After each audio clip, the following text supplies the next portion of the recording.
ফরিদচুরি বিশাল একটি বাংলাদেশের সর্ববৃহৎ উপজেলা। অনেকে তেরেফেনী জেলার থেকে বা আরো অনেক জেলার থেকে এটা বড় একটি থানা, কিন্তু বাংলাদেশের নীতি আর রীতি অনুযায়ী, সংবিধান অনুযায়ী প্রতি উপজেলার যে বাজেট, আমাদের বিশাল আকারের এই ফরিদচুরির জন্য সেই বাজেট। এখন আমরা আশাবাদী উপজেলা দুইটা হওয়ার কারণে আমরা ডবল বাজেট পাবো এবং আমাদের উন্নয়ন, বিশেষ করে উত্তর ফরিদচুরির অবহেলিত পাহাড়ি এলাকা, আমরা গরিব মানুষ বেশি আমাদের এখানে, দিনে এবং খেটে খাওয়া মানুষ বেশি, আমাদের রাস্তাঘাট সহ বিভিন্ন উন্নয়ন অবকাঠামো এগিয়ে যাবে, আমরা আশাবাদী। তৃতীয় হচ্ছে, একটি উপজেলা হলে সেখানে বিভিন্ন সেবার সুযোগ থাকে, আমাদের এলাকার মানুষ বিভিন্ন সুযোগ পাবেন।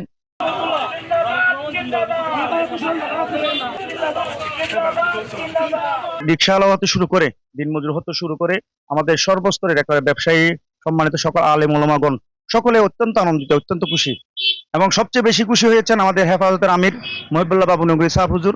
উনি আমাদের আজকে মোনাজাতে অংশগ্রহণ করার কথা ছিল, উনি উমরা থেকে আসাতে উনি অসুস্থ হওয়ায় উনি আসতে পারেন নাই। তো আসলে আমাদের এই বুজপুর হচ্ছে যে একেবারে মুসলিমদের জনপদ।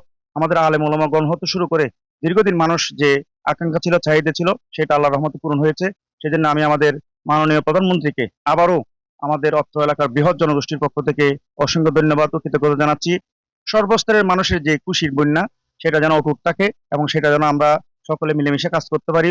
উত্তর দক্ষিণ কোনো বিভাজন নাই।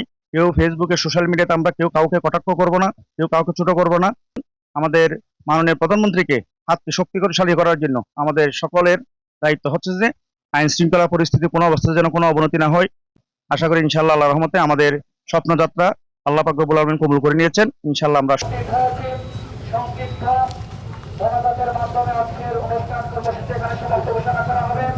আপনাদের লক্ষ্যে মসজিদের মুসল্লিদের নিয়ে এবং সর্বস্তরের জনসাধারণকে নিয়ে আমরা কৃতজ্ঞতা স্বরূপ এখানে অসংখ্য গণী ব্যক্তিবর্গ সকলের নাম সময়ের সম্পর্কে নিতে পারছি। ইয়া আল্লাহ, এমপিরা যারা আছেন, আপনারা যারা আছেন, সবাইকে আপনি কবুল আর মঞ্জুর করেন আল্লাহ।